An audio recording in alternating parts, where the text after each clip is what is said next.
ನೋಡ್ರಪ್ಪ ಬುದ್ಧಿವಂತ ಸಿಕ್ಕಿದ್ದಾನೆ ನಮಗೆ. ನೋಡಿ ಬೆಂಕಿ ಹಾಕ್ದ ಅಲ್ಲಿಗೆ, ಅದು ಯಾವುದು ವೀಲು ಏರ್ ಹೊಡೆಯೋ ಜಾಗಕ್ಕೆ, ಅಲ್ಲಿ ಏನಕ್ಕೆ ಹಾಕ್ತೆ ಅಂತ ಗೊತ್ತಿಲ್ಲ, ಸೀದಾ ಹಂಗೆ ಹಾಕ್ಬಿಟ್ಟು ಟೈಟ್ ಮಾಡಿದ್ರು ಆಗೋಗಿರೋದು, ಟೈಟ್ ಆಗಿರೋದು. ಅಲ್ಲ ಇವನು ಎಂಥ ಬುದ್ಧಿವಂತ ಅಂದರೆ, ನಾವೇನಾದ್ರು ಗೊತ್ತಿಲ್ಲ ಅಂದರೆ ಇದು ಚಿಕ್ಕ ಯಾರೋ ಈ ಸ್ಕೂಲ್ಗೆ ಹೋಗೋ ಮಕ್ಳುಗಳು ಹೇಳ್ಬಿಡ್ತಾರೆ, ಏನು ಟೈರೇ ಸುತ್ತೋದಿಲ್ವಲ್ಲ ಅಂದ್ಬಿಟ್ಟು, ಅಲ್ಲಿ ಹಾಕ್ಬಿಟ್ಟು ಟೈರ್ ಹೆಂಗೆ ಸುತ್ತಿಸ್ತೀಯಾ, ಶಾಕ್ ಅಬ್ಸರ್ವ್ ಆಯ್ತಾ ಇಲ್ಲಿ, ತಡೆಯೋದಿಲ್ವಾ, ಸರಿ ಆಯ್ತೇನೋ ಫಿಟ್ಟಿಂಗ್ ಮಾಡ್ತಾನೆ ನೋಡೋಣ ಅಂದರೆ ಇಲ್ಲೇನೋ ಮಾಡ್ದ. ಇದನ್ನ ಸುಮ್ಮನೆ ಹಂಗೆ ಒಂದು ಮೆಕ್ಯಾನಿಕ್ಗೆ ತೋರಿಸ್ದೆ, ಮೆಕ್ಯಾನಿಕ್ ನಗ್ತಾವನೆ, ಇದೇನಪ್ಪ ಟೇಸ್ಟ್ ಬ್ಲೇಡ್ ಅಂತ, ನೋಡೋಣ ಏನು ಮಾಡ್ತಾನೆ.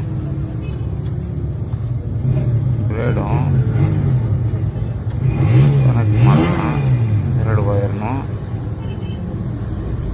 ಯಾರೋ ನೋಡ್ಬಿಟ್ಟು ಮಾಡಿಬಿಟ್ಬಿಟ್ಟಿರಪ್ಪ ಹಿಂಗೆಲ್ಲ, ಇವಕ್ಕೆಲ್ಲ ತಲೆ ಕೆಡ್ಸ್ಕೊಂಡ್ಬಿಟ್ರಿ, ಸುಮ್ಮನೆ ನೋಡ್ರಿ ಮಜಾ ತಗೊಳ್ರಿ ಅಷ್ಟೇನೆ.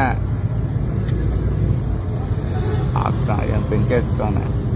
ಯೂಶಲಿ ಬೆಂಕಿ ಯಾವಾಗ ಯೂಸ್ ಮಾಡ್ತೀವಿ ಅಂದರೆ ಪ್ಲಾಸ್ಟಿಕ್ ಏನಾದರೂ ಕೋಟಿಂಗ್ ಹಾಕ್ತೀವಲ್ಲ ಅವಾಗ ಅದನ್ನು ಟೈಟ್ ಮಾಡೋದಕ್ಕೆ, ರಬ್ಬರ್ ಇದಾಗೋದಕ್ಕೆ, ಶಿಂಕ್ ಆಗೋದಕ್ಕೆ ಬೆಂಕಿ ಹಾಕ್ತೀವಿ.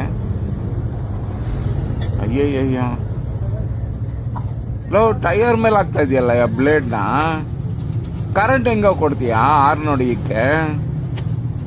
ಲೋ ಅದು ರಬ್ಬರ್ ಕಣೋ, ರಬ್ಬರ್ ಬಂದ್ಬಿಟ್ಟು ಎಲೆಕ್ಟ್ರಿಸಿಟಿ ಕರೆಂಟ್ ಪಾಸ್ ಮಾಡಿಸಲ್ಲ ಕಣೋ ಅದು.